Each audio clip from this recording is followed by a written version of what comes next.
un petit peu de l'ergonomie et de la partie fonctionnalité de cette version des Oculus Rift DK2. Alors, au niveau mise en place, installation, il y a juste un petit driver à installer ainsi qu'une application qu'on peut télécharger sur le site d'Oculus, sur oculusvr.com.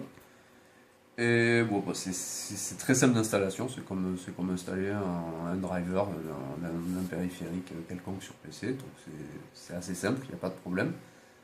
Et bien sûr, livré avec le casque, il n'y a pas d'offre logicielle, si ce n'est un petit programme de calibration qui permet de bien se rendre compte un peu des capacités, où il y a un bureau virtuel en fait qui est montré et qui sert vraiment un peu d'outil de calibration justement. Mais calibration, c'est-à-dire ça calibre quoi? C'est-à-dire on peut calibrer un petit peu déjà sa position par rapport à la caméra.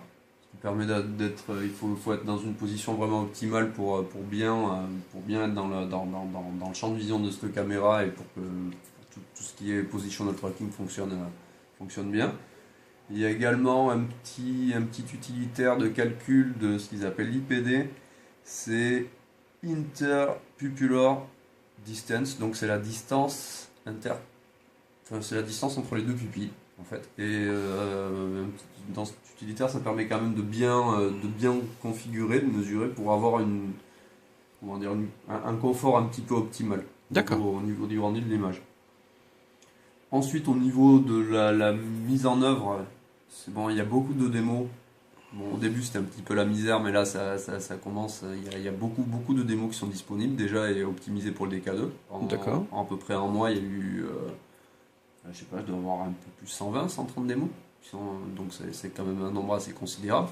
Sans compter des jeux du commerce qui commencent à fonctionner. Mais ce sont des démos abouties avec qui durent plus de quelques secondes ou c'est un petit peu l'opéra espagnol.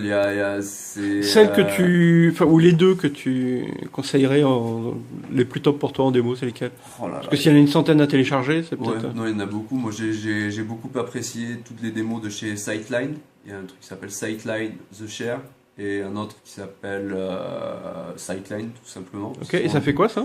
Ça, c'est des démos qui sont pas mal. Il faut rester assis, justement, il n'y a pas vraiment de mouvement. On reste assis, on se déplace pas beaucoup, notamment dans The Share, là, qui est complètement fixe.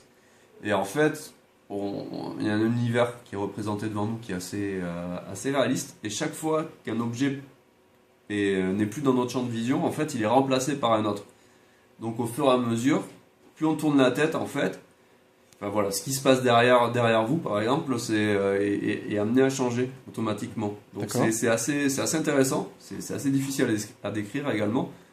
C'est-à-dire qu'on est dans un univers en perpétuelle évolution. Chaque fois qu'on tourne le dos, il se passe quelque chose, et ainsi de suite. Et une autre appli que tu pourrais conseiller? Une autre appli, moi j'ai beaucoup aimé, j'aime beaucoup Rift Max Theater, qui est un cinéma 3D. Bon, on rentre dans une salle de cinéma virtuelle.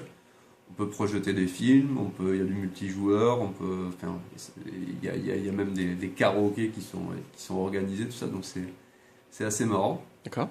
Il y a beaucoup de trucs, j'aime beaucoup Janus VR, qui est une sorte de browser internet, mais en réalité virtuelle.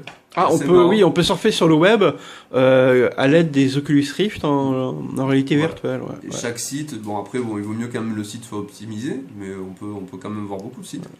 Mais ça, on fera une prochaine vidéo pour les lecteurs plus tard. D'accord. Et donc, au niveau software livré avec les lunettes, on a fait le tour ou... Ah oui, ce qui est livré avec les lunettes, oui, on a vraiment fait le tour. Et après, moi, je conseillerais les gens d'aller sur, par exemple, vrapps.co ou sur entertherift.fr pour tout ce qui va être démo, justement de test des démos, possibilité de télécharger, tout ça, c'est sur vrapps. D'accord. D'ailleurs, sur le site entertherift.com, il y a des choses qui ont bougé, donc on en parlera un peu plus tard, mais on vous conseille le site. Voilà. Donc, en fait, c'est un excellent point de départ, en plus francophone, donc c'est plutôt pas mal. C'est super pratique, ouais. Puis il y a une bonne communauté, puis une bonne entraide. D'accord. Justement, dans l'air à venir, c'est la mise en place par rapport, la facilité de mise en œuvre des démos par rapport au DK1 a quand même évolué, et peut-être pas dans le bon sens. D'accord. Donc voilà, c'est un petit peu compliqué. Enfin, c'est un petit peu complexe. Une fois qu'on a trouvé le truc, ça va, il y a quelques petits utilitaires qui permettent aussi de se simplifier la tâche. Mais c'est beaucoup moins plug and play que le DK1, malheureusement. C'est-à-dire qu'il y a plusieurs, il y a deux modes principaux d'affichage. Et alors il faut sans cesse jongler entre l'un et l'autre selon les démos, parce qu'elles ne sont pas toutes adaptées. Chaque démo n'utilise pas tout à fait le même processus, et ça peut être énervant par moment. Mais bon, une fois qu'on a compris, ça va, ça passe. Mais les 2-3 premiers jours peuvent être un petit peu perturbants, peut-être, pour ceux qui aiment le moins tripoter les ordinateurs quand même. D'accord. Mais ça reste quand même conseillable à 2000%.